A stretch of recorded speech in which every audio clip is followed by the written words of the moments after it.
నమస్కారం. తెలంగాణలో వివిధ జిల్లాల్లో క్షేత్రస్థాయిలో పరిస్థితులు, వార్తలు, విశేషాలు, ప్రభుత్వ పథకాల అమలు తీరు, వ్యవసాయం, రైతులు మొదలైన వాటి గురించి, ముఖ్యంగా కరోనా తాజా పరిస్థితి గురించి మన విలేకరులు అందిస్తున్న నివేదికలు వింటున్నాం.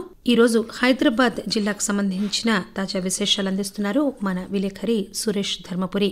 నమస్తే సురేష్ గారు. నమస్తే అండి. చెప్పండి, ఈ మధ్య కాలంలో ఈ కరోనా పరిస్థితి గురించి వచ్చినప్పుడు యూకే స్ట్రెయిన్ అనేది చాలా కలకలం సృష్టించింది. ముఖ్యంగా యూకే నుంచి వచ్చి పాజిటివ్ గా నిర్ధారణ జరిగిన వారు హైదరాబాద్ లో కూడా ఉన్నారు అని తేలడంతో ఒక రకమైన సంచలనాత్మకమైన వార్త కింద దాన్ని ప్రజలందరూ కూడా స్పందించారు. దాని గురించిన విశేషాలు ఏంటండి యూకే స్ట్రెయిన్ గురించి? బ్రిటన్లో సెకండ్ స్ట్రెయిన్ న్యూ వేరియంట్ రావడంతో అది బ్రిటన్లో కనుగొన్నారు. ఈ వేరియంట్ తోని ద ట్రాన్స్మిషన్ 70% ఉంటుంది. అయితే డిసెంబర్ నెలలో కొంతమంది ఇండియాకు రావడం జరిగింది.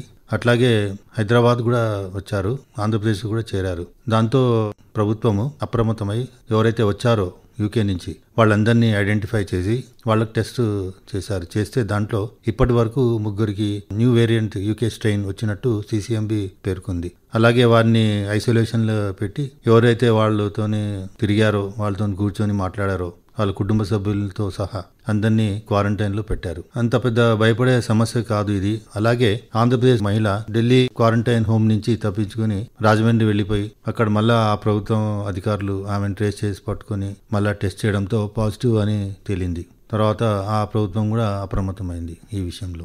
మొత్తం మీద హైదరాబాద్ జిల్లాలో కరోనా పరిస్థితి ఏంటండి ఇప్పుడు తాజాగా? ప్రజలు చాలా అప్రమత్తంగా ఉండి వాళ్ళు ఈ కోవిడ్ గైడ్ లైన్స్ పాటిస్తున్నారనే ప్రభుత్వం చెప్పుకొచ్చింది. అలాగే మనం డైలీ ఫిగర్స్ చూసుకుంటే పాజిటివ్ కేసెస్ చాలా వీటికి తక్కువ నమోదవుతుంది. ఇంతకుముందు 400, 500 సంఖ్య ఉంటుండే GHMC ఏరియాస్లో. కానీ ఇప్పుడు 100, 120, 150 లోపే నమోదవుతుంది. It's a very positive development అన్నమాట. సో ఓవరాల్గా కూడా చూస్తుంటే రాష్ట్రంలో కేసుల సంఖ్య చాలా తక్కువైంది. చాలా ముఖ్యమైన పరిణామం కరోనా వ్యాక్సిన్ డ్రై రన్ నిర్వహించడం. భవిష్యత్తులో టీకా వేసేటప్పుడు ఎదురయ్యే సమస్యలను ముందే గుర్తించడానికి ఈ డ్రై రన్ నిర్వహించారు కదా. ఇది తెలంగాణలో హైదరాబాద్ లో ఏ విధంగా జరిగిందండి? ఈ డ్రై రన్ హైదరాబాద్ తో సహా మహబూబ్నగర్ జిల్లాలో కూడా జరిగింది. ఇక్కడ 3 హాస్పిటల్స్ ఎన్నుకున్నారు. దాంట్లో urban primary health centre, private hospital కూడా సెలెక్ట్ చేసి అక్కడ డ్రై రన్ నిర్వహించారు. అది చాలా సక్సెస్ఫుల్ అని చెప్పారు వాళ్ళు. ఈ సందర్భంగా గవర్నర్ డాక్టర్ కావడంతో ఆమె కూడా ఒక అర్బన్ సెంటర్ కి వెళ్లి అక్కడ కనుక్కున్నారు, అంటే ఏంటి ఎలా జరుగుతుంది అని. ఈ వారియర్స్ ఎవరైతే ఉన్నారో వాళ్ళకి పెద్ద సపోర్ట్ గా ఆమె రావడం చాలా మంచిది. అందరిలో ముఖ్యంగా ఈ డాక్టర్స్, పారామెడిక్ స్టాఫ్ లో ధైర్యాన్ని నింపింది. మనకి తెలంగాణ హైకోర్టుకి కొత్త ప్రధాన న్యాయమూర్తి వచ్చారు. జస్టిస్ రాఘవేంద్ర సింగ్ చౌహాన్ బదిలీ కావడంతో కొత్తగా వచ్చిన ప్రధాన న్యాయమూర్తి గురించి కొన్ని విశేషాలు చెప్తారా? చౌహాన్ గారికి వీడ్కోలు పలికారు. అందరూ ఆయన చేసిన జడ్జిమెంట్స్ గురించి రివ్యూ చేస్తూ ఆయనకి ఆర్టికల్ 21 అనే జడ్జ్ అని చెప్పారు ఫీచర్స్ లో.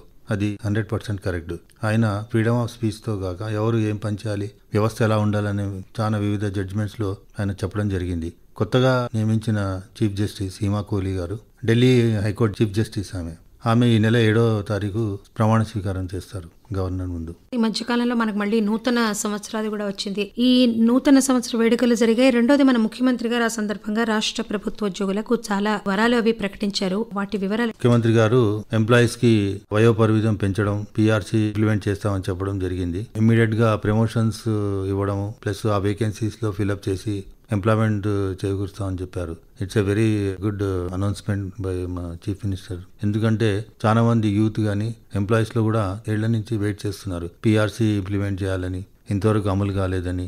అలాగే ప్రమోషన్స్ లేక చాలా సంవత్సరాల నుంచి ఉంటున్నారు.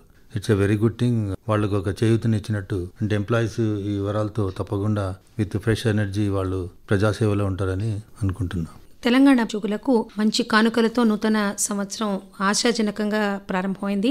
వ్యాక్సిన్ త్వరలో అందరికీ అందబోతోందన్న వార్త కూడా ఒక రకంగా కొత్త సంవత్సరం పట్ల మనం సంతోషంగా ఎదురు చూసేందుకు మనకు అవకాశం కల్పించింది. ఇది హైదరాబాద్ జిల్లాలో తాజా విశేషాలు. మన విలేకరి సురేష్ ధర్మపురి అందించిన నివేదిక. మళ్ళీ ఇంకో జిల్లా విశేషాలతో కలుసుకుందాం. అంతవరకు సెలవు, నమస్కారం.